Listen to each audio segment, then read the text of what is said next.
à tous, ici Victor Benadoret en direct de chez Ruby Mardi, j'espère que vous allez bien. Aujourd'hui, je voulais vous parler d'une pierre qui a tendance à beaucoup frustrer les joailliers, les gémologues et tous les gens de l'industrie. C'est le zircon, qui est... alors, je vais vous en dire plus pourquoi, c'est parce qu'il est très souvent confondu avec le CZ, le cubic zirconium, ou le zirconia, il y a plusieurs noms.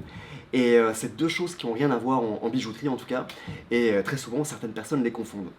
Pourquoi je vous dis que ça frustre? Parce que très souvent, on utilise les zircons sur des très beaux bijoux, le zircon naturel sur des très beaux bijoux, vraiment pour impressionner la galerie d'une certaine manière. Et quand on vous présente une bague en 18 carats avec un magnifique zircon bleu et que la personne dit en face "Oh my god, je connais très bien le zircon, je regardais, j'en ai un", et vous présente une bague avec, comment dire, une imitation cheap de diamant, donc en fait c'est pas du zircon mais c'est du CZ, et ben ça a tendance à beaucoup frustrer le joaillier, parce que l'un est une pierre naturelle et l'autre est une pierre sans valeur, et très souvent l'une est confondue avec l'autre. Donc à la suite de cette vidéo, j'espère que vous n'allez plus jamais vous tromper et tout ira bien. Donc le zircon, c'est une pierre naturelle qu'on trouve dans la nature dans toutes les panels de couleurs. Je vous dirais que la couleur verte est assez rare, ou tout ce qui est lilas ou rose sont quasiment très difficiles à trouver, voire impossibles, mais techniquement ça pourrait arriver. On trouve de magnifiques zircons de couleur dorée, orangée, jaune. Il y a de très beaux spécimens aussi, les plus prisés vont être de couleur rouge. On peut trouver des zircons couleur rouge sang vraiment, vraiment extraordinaires. Et la couleur bleue, qui va de bleu clair à bleu nuit. Donc ça fait partie un peu des plus beaux zircons que vous pouvez trouver sur le marché, sont en général dans ces couleurs-là. Le zircon, ça peut être... alors c'est une pierre qui est un peu fragile, donc c'est pas forcément propice pour les bagues de fiançailles, surtout si vous êtes un peu maladroit. Mais si c'est pour une bague cocktail, ou en général un bijou qu'on achète pour soi-même, donc on ne porte pas forcément tous les jours, ou alors si vous êtes très soigneux avec vos bijoux, le zircon pour une bague de fiançailles, ça peut éventuellement faire l'affaire. Pour les bagues, comme je vous disais, on peut faire aussi de très beaux bijoux cocktails avec des zircons de gros volume. Là, vous rentrez quand même dans des pierres qui sont assez exceptionnelles, et vous pouvez avoir des fois des effets optiques, des pierres d'une puissance vraiment, vraiment intéressante. Donc là, vous rentrez dans une autre catégorie de bijoux, et ça peut être des bijoux très très haut de gamme. A l'inverse, alors le cubic zirconium, donc c'est en fait juste ça extrait l'élément chimique du zircon, donc le zirconium du zircon. C'est comme ça en fait qu'on a trouvé cet élément chimique, c'est dans la pierre du zircon, d'où pourquoi on a tiré le nom de cette pierre. J'espère que vous m'avez suivi. Mais en fait, ça n'a, voilà, en bijouterie, ça n'a rien à voir. Donc, comme si le zircon naturel, on peut le trouver dans toutes les couleurs de l'arc-en-ciel, le CZ ou le zirconia, vous allez le trouver principalement de couleurs transparentes. On l'utilise principalement aussi pour imiter le diamant. Donc le cas typique, c'est que vous avez un bijou en argent, vous avez beaucoup de pierres qui ressemblent à des diamants. Si c'est un bijou que vous avez acheté pas cher, voilà, dans des endroits où moins de 20 $, 30 ou moins de 100 $, même je vous dirais, il y a toutes les chances que ça soit du CZ. Donc une imitation type du diamant. Le zircon versus le CZ, bah en fait sur le papier le CZ est nettement supérieur au zircon, mais dans la vraie vie, en bijouterie, vous allez vraiment voir une différence. Le zircon c'est une pierre naturelle qui a vraiment une vie, une puissance, et le CZ c'est une pierre assez plate qui est vraiment pas, qui a aucune noblesse. La différence, dont je vous disais, c'est en termes de dureté, de solidité. Le zircon c'est quand même est un peu plus fragile que le CZ.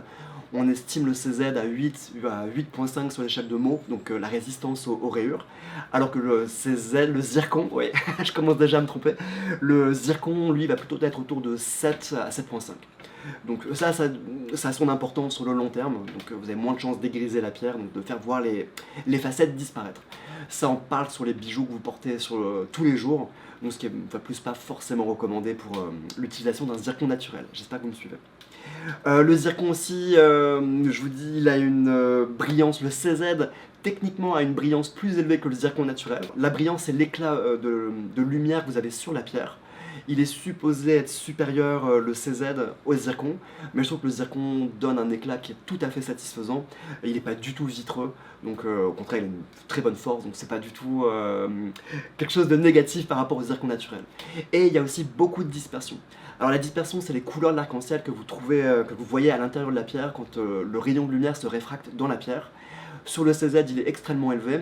Le problème avec, selon moi, la dispersion du CZ, c'est qu'elle fait un peu fake en fait.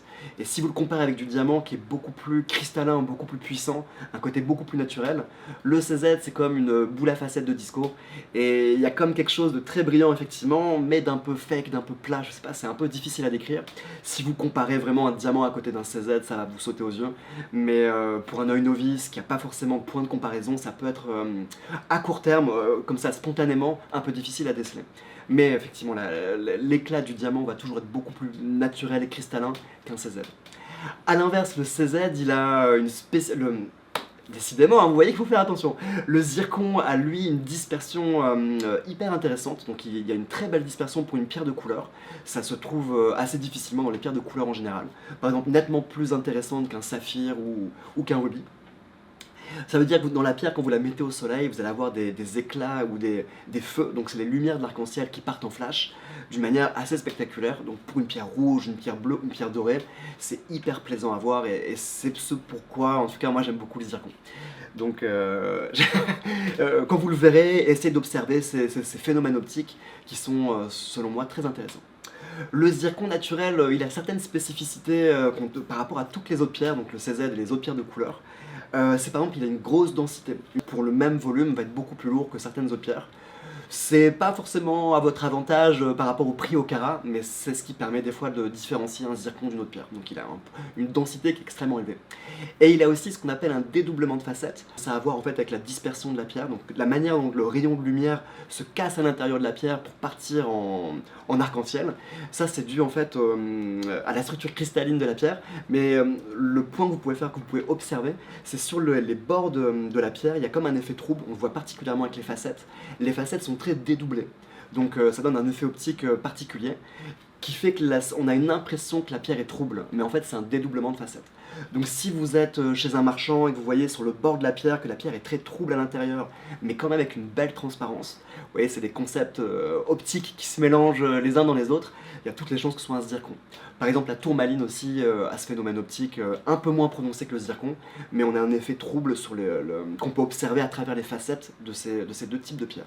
Mais sur le zircon c'est extrêmement fort, et cet effet optique donne par ricochet une dispersion élevée, donc des feux et une dispersion qui est très très cool sur les pierres de couleur. Donc voilà un bref topo sur le zircon naturel versus le CZ.